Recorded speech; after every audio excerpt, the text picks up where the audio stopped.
오늘 본문은 여호와께서 말씀하셨던 대로 두 번째 인구 조사를 마친 이스라엘에게 하나님께서 이어서 하신 말씀으로 시작합니다. 그 말씀은 인구 조사한 그 사람의 수대로 땅을 나누어 주어 기업을 삼게 하라는 것이었습니다.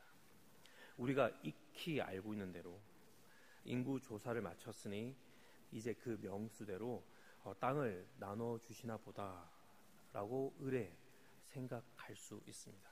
그래서 대수롭지 않게 이 부분을 넘어갈 수도 있을 것입니다. 하지만 저는 이스라엘 백성들이 지금 처한 이 상황과 그리고 그 옛날 아브라함에게 약속하셨던 하나님의 말씀이 떠오르면서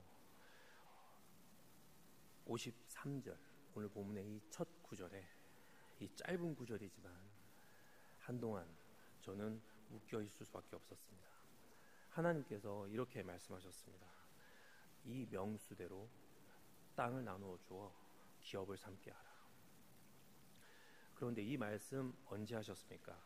어제도 살펴보았지만 요단강 동쪽 편 모압 평지에 있을 때 이스라엘 백성들이 아직은 가나안 땅에 발조차 들여놓기는커녕 저 멀리서 바라볼 수밖에 없는 그런 상황이었습니다. 더군다나 그 가나안 땅에는 크고 견고한 성읍들이 지어져 있었고 그 성읍들 안에는 이스라엘 백성들보다 강해 보이는 민족들이 살고 있었습니다. 그곳은 비어있는 땅이 아니었습니다.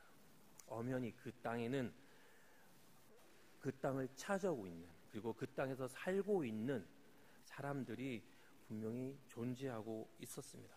그럼에도 불구하고 하나님께서는 마치 당신께서 그 땅의 주인인 것처럼 말씀하셨습니다. 내가 이 땅을 너에게 줄 테니까 사이좋게 나눠 가지렴. 이렇게 말입니다. 그런데 여러분, 하나님께서는 그 땅의 주인 맞으시죠?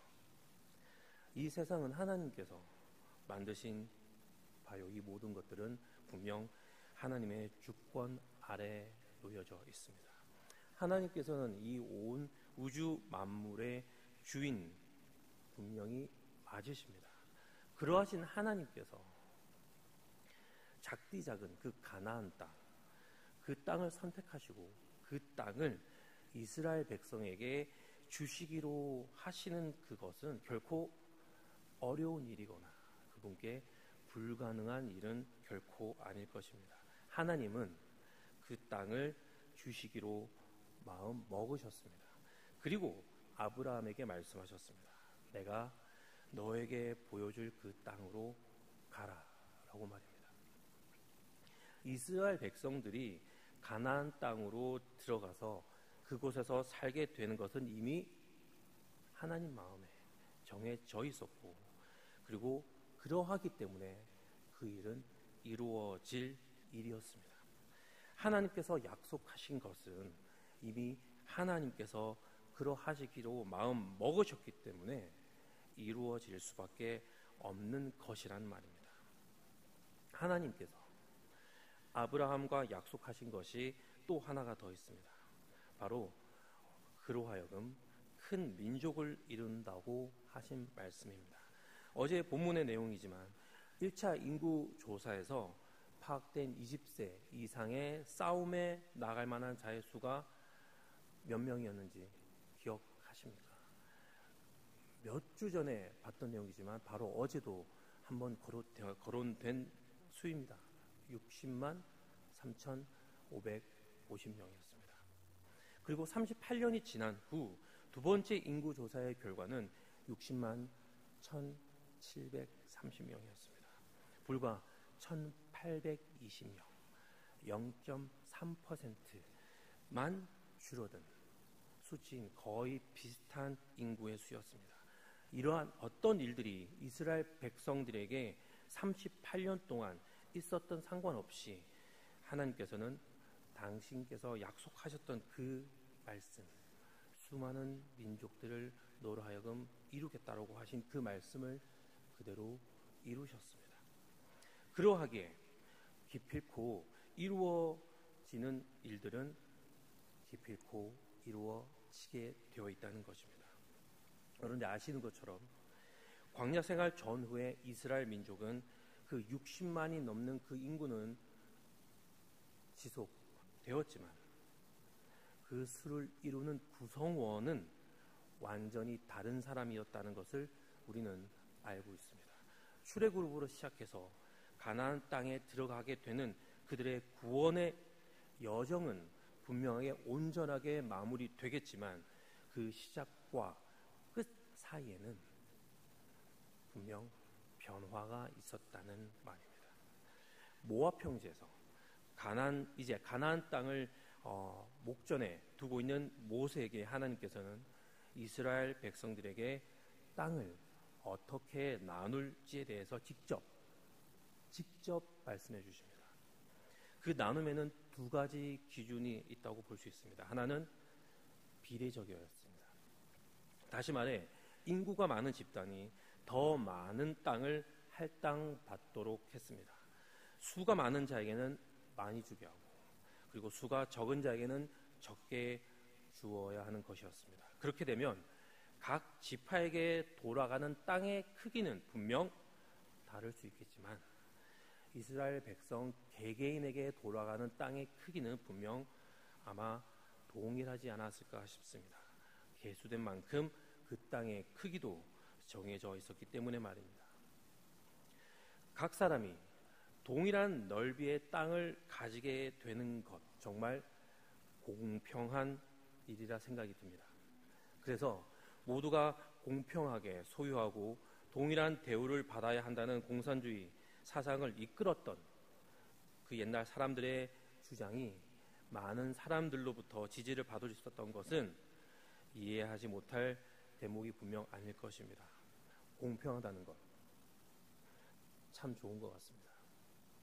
너와 내가 같다는 것은 다르지 않다는 것인데 그렇게 되면 비교가 불가해지기 때문입니다. 비교가 불가해지면 시기와 질투도 일어나지 않을 것이고 그리고 그로 인한 다툼도 발생하지 않을 것입니다. 너와 나의 형편이 같은데 잘나고 못나고 그렇게 잴 여지 자체가 없게 되게 말입니다. 그런데 모세에게 하나님께서 제시한 땅 분배의 두 번째 기준이 되는 이 부분은 조금 이상하게 조금은 공평하지 않게 보일 수도 있을 것 같습니다. 그런데 여기서 첫 번째 기준은 나에게 공평한 것 같고 두 번째 기준은 나에게 공평하지 않다라고 여기는 그 생각 자체가 우리에게 드는 것은 우리가 바로 타락한 존재임을 반증해 주는 것은 또 아닐까라는 생각이 문득 듭니다. 여하튼 두 번째 기준은 이러합니다. 수가 많든 적든 각 지파가 어느 지역의 땅을 가지게 될지는 제비를 뽑아서 결정한다는 것이었습니다. 제비를 뽑아 결정한다는 것, 분명 사람의 생각이 그 결정에 들어가지 않기 때문에 언뜻 공평한 기준이라 보여질 수도 있습니다. 그런데 문제는 100평, 200평이 되는 것도 아닌 그 드넓은 가나안 땅이 한결 같은 조건을 가질 수 없다는 것이 문제입니다.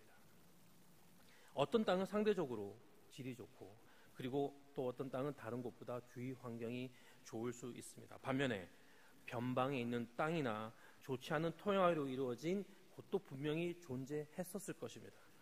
또한 어떤 성향의 사람이 거주하느냐에 따라 분명 같은 땅이라도 그 땅에 대한 평가는 분명 달라질 수 있었을 것입니다. 그래서 상대적으로 좋지 않은 땅을 받게 되는 사람들은 억울하다가 공평하지 않다라고 느낄 수도 있지 않았을까 싶습니다. 그런데 하나님은 그렇게 하셨습니다. 그냥 제비를 뽑는 대로 어느 땅에 가게 되든 그곳에서 이스라엘 백성 각 지파로 하여금 정착하게 하셨습니다. 하나님 생각엔 분명 이러한 조치가 불공평하지 않다라고 분명히 여기셨기 때문일 것입니다. 불공평해진다는 것은 여기서 인간이 타락한 인간이기 때문에 인간 스스로가 그렇게 해석하고 받아들인 것은 아닐까라는 생각이 듭니다. 가나안 땅 어디든 하나님께서 주신 그 땅은 분명 각 지파, 각 사람에게 가장 적합한 땅이었을 것입니다.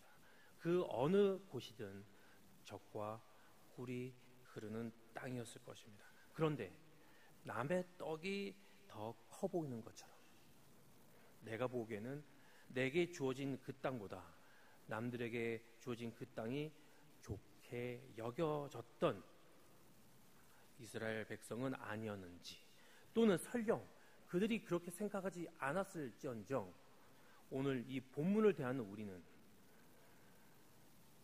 그렇게 여기고 있는 건 아닌지 잘 모르겠습니다. 왜 그렇습니까? 타락한 인간에게 있어 판단의 기준이 나 자신이며, 그리고 그 결정에 따른 결과가 자기 자신을 이롭게 하는 것이, 선택하는 것이 우리 모두이기 때문입니다. 그런데 문제는 여기에서 하나님의 말씀이 우리 선택의 기준이 되지 못하는 것이 결정적인 문제라는 것입니다. 63절 오늘 본문의 마지막 부분에 보게 되면 조금은 낯선 조합이 눈에 띕니다. 모세와 엘르아살 말입니다. 우리에게 익숙한 조합은 모세와 아론입니다. 아론이 주격 없으니 그의 아들이 그 자리를 대신하는 것은 일리가 있어 보입니다. 그런데 본디 그 자리는 그러면 엘르아살이 아닌 장자 나답이나 또는 둘째 아비후여야 했을 것입니다. 그런데 셋째 엘르아살이 아버지 아론의 그 역할을 이어받았습니다. 나답과 아비후는 이미 죽고 이 땅에 없었기 때문입니다. 그리고 그들의 죽음의 이유를 오늘의 본문은 이렇게 밝히고 있습니다. 나답과 아비후는 다른 불을 여호와 앞에 들이다가 죽었더라. 나답과 아비후의 죽음의 원인은 무엇이었습니까? 다른 불이었습니다. 하나님께서 명령하지 않은 불을 담아서 여호와 하나님 앞에 분향하였던 나답과 아비후는 불에 타 죽고 말았습니다. 다름이 문제였던 것입니다. 하나님께서 분명히 말씀하신 것은 분명히 존재했었는데 이 둘은 하나님의 말씀하신 그 말씀이 본인의 선택의 기준이 되기보다는 대신 자기들의 생각이 판단의 기준이었습니다. 하나님의 말씀보다는 자기 자신들의 생각이 우선했습니다. 나의 생각이 하나님의 말씀보다 앞서는 것, 그것은 그만큼 하나님의 존재를 내가 생각하는 것보다 더 가볍게 생각하고 있기 때문일 것입니다. 하나님의 임재를 인식하고 있다고 하나 설령 그렇지 않기 때문일 것입니다. 대신 지금 내가 살아야 하기 때문에, 나에게 유익이 있어야 하기 때문에 나의 편의대로, 내 마음대로 선택하고 결정할 수 있었던 것 아니었을까요? 오늘 본문은 민수기에 기록된 내용 중 중요한 한 가지 사실을 다시 한번 강조하고 있습니다. 모세와 제사장 아론이 시내 광야에서 계수했던 그 이스라엘 자손은 한 사람도 가나안 땅에 들어가지 못했다는 그 사실 말입니다. 오직 갈렙과 여호수아를 제외한 모든 이스라엘 백성들은 모두 광야에서 죽었다는 그 얘기 말입니다. 갈렙과 여호수아 이 둘과 다른 모든 이스라엘 그 1세대 이스라엘 자손들과의 차이점을 우리는 분명 잘 알고 있을 것입니다. 하나님의 말씀을 있는 그대로 받아들였느냐, 믿었느냐, 아니면 그러하지 않느냐인 것입니다. 하나님께서 가나안 땅을 그들에게 주시기로 분명하게 말씀하시고 또 말씀하셨습니다. 그렇기 때문에 그 땅은 그들의 땅이 될 것이라는 그 사실은 분명했습니다. 갈렙과 여호수아, 그들에게 있어서 하나님의 말씀은 절대적이었습니다. 그 말씀에는 조금의 왜곡도 없었습니다. 그리고 조금의 자의적인 해석도 없었습니다.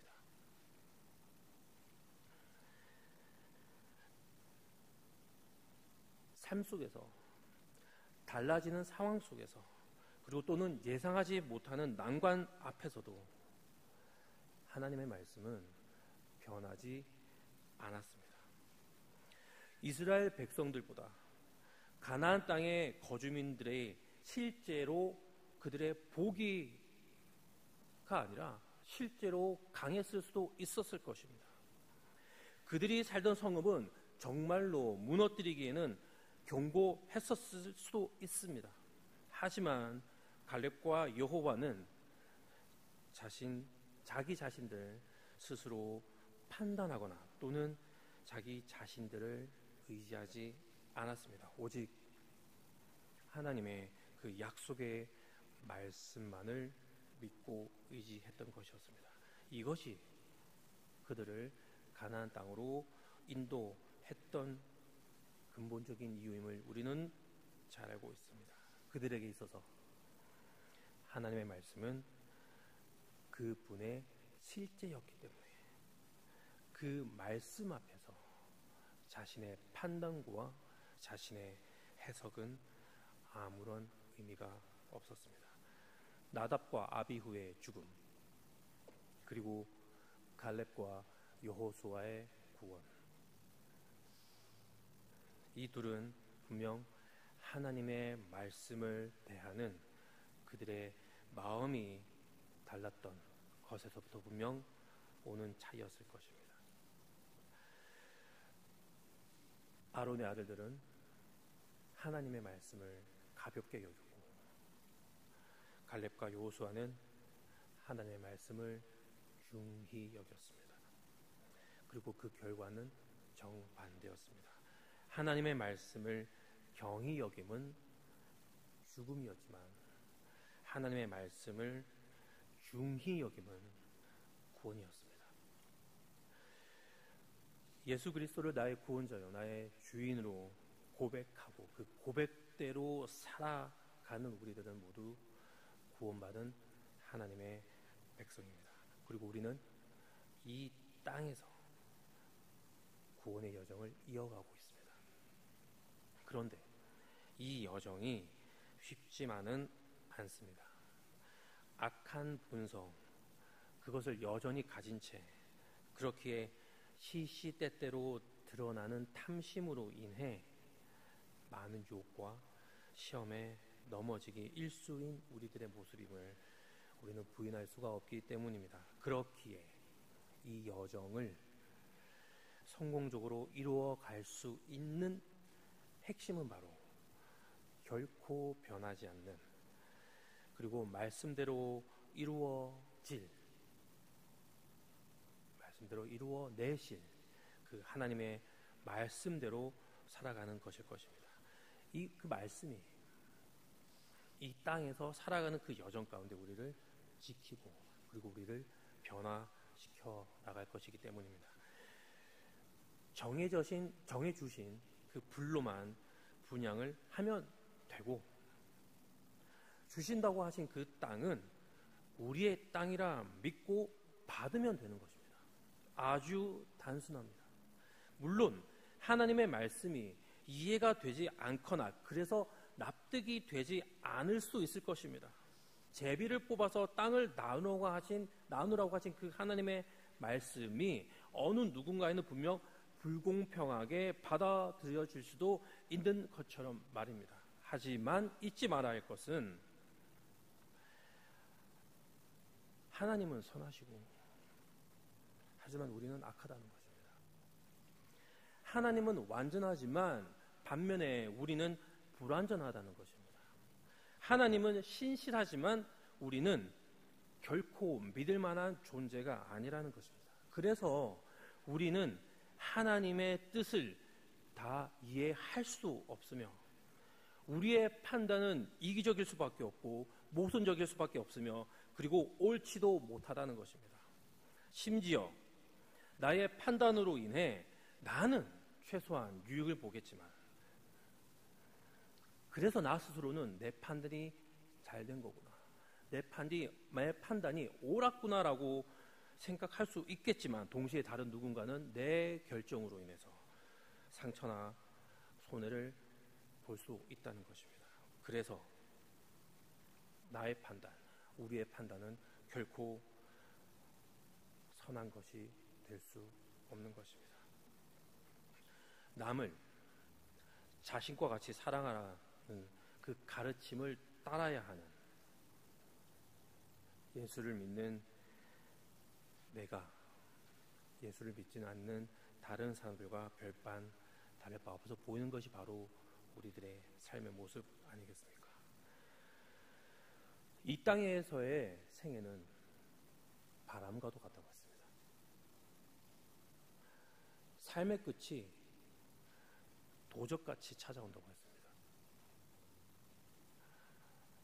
내일 일을 염려하지 말라고 했습니다.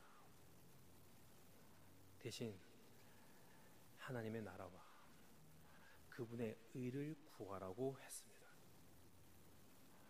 서로 사랑하라고 했습니다. 그래야 우리가 예수님의 제자인 것을 세상이 안다고 말씀하셨습니다. 이 모든 것 예수님의 가르침 곧 하나님의 말씀입니다. 그런데 우리는 이 땅에서의 삶이 바람이 아니라고 생각합니다. 오늘이 있었던 것처럼 내일이 있을 것이고 내일이 나에게 찾아오는 것처럼 10년, 20년, 30년이 나에게 보장된 것처럼 우리는 자의적으로 해석합니다.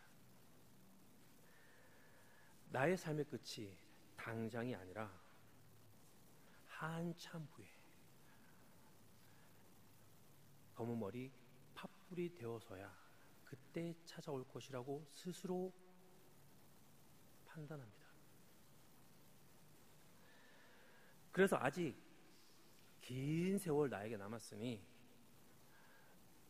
내일도 잘 살기 위해서 노력하고 그 노력함에도 불구하고 뜻대로 되지 않으니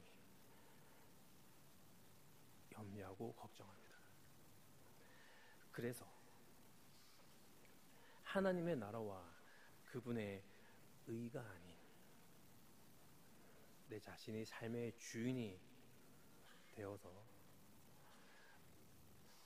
내 아직 덜 찬 곳간을 채우려고 내일을 위해 오늘을 살아갑니다. 남을 사랑하기엔 내 삶에 신경 쓸 것이 너무나도 많아서 그럴 여지조차 없습니다. 이것이 우리의 하나님 말씀에 대한 우리의 솔직한 해석, 솔직한 판단, 솔직한 결정 아닙니까? 그런데 그렇게 우리가 판단하고 결정하지만 생각하지만 무엇이 옳은 것인가요? 하나님의 말씀인가요? 아니면 우리의 해석인가요? 하나님의 말씀을 왜곡하거나 무시하지 않고 스스로 이롭다 판단하지 않고 그저 하나님의 말씀대로만 단순하게 살아갈 수는 없는 것일까요?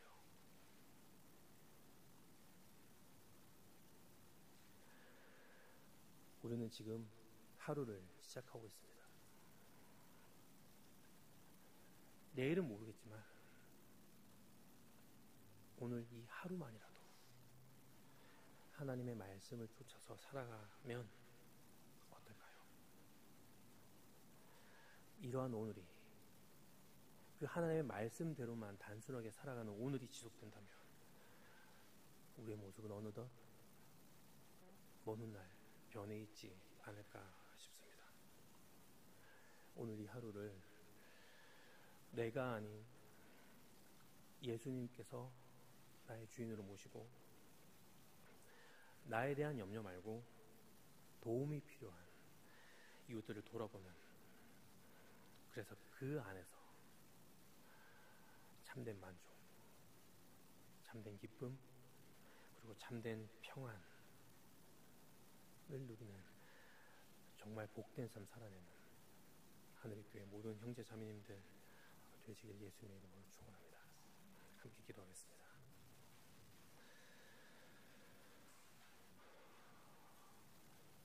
사랑이신 아버지 하나님, 완전하시고 약속하신 그 말씀 바대로 그대로 이루어내시는 아버지 하나님, 오늘 저에게 주어진 이 하루가 정말 아버지의 그 은혜 안에서 우리가 그 말씀, 아버지께서 말씀하신 바대로 살아낸다면 그것이 우리에게 가장 큰 복된 삶임을 저희로 깨닫게 하여 주시옵소서. 그 참된 기쁨과 만족과 평안이 세상 그 어떤 것들로부터 또 올 수 없는 것임을 깨달을 때 다시금 또 내일의 하루를 정말 아버지 안에서 아버지의 말씀을 쫓아 살아가는 저희들이 될 수 있도록 아버지 다시 한번 오늘 이 하루가 우리 안에서 아버지의 말씀이 이루어지는 삶이 되게 하여 주시옵소서. 예수님 이름으로 기도드립니다. 아멘.